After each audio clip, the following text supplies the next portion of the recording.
Hello hi guys, welcome to GP channel guys. Okay, untuk yang tanya berkenaan dengan brake caliper punya cover ni, kalau korang tengok dekat sini, untuk pemasangan dia senang saja. Ada orang pakai double selotip, tapi macam aku tak sarankan korang pakai double selotip sebab dia boleh keluar. Sebab brake sini, bahagian sini memang akan terima tekanan haba yang tinggi.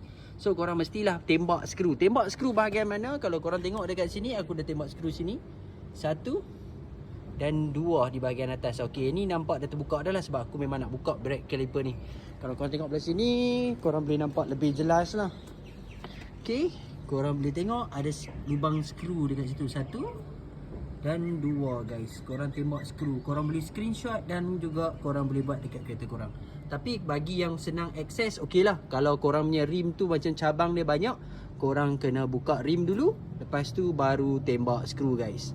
So itu je video perkongsian berkenaan dengan brake caliper guys. Okay, thank you for watching. Have a nice day and bye bye guys.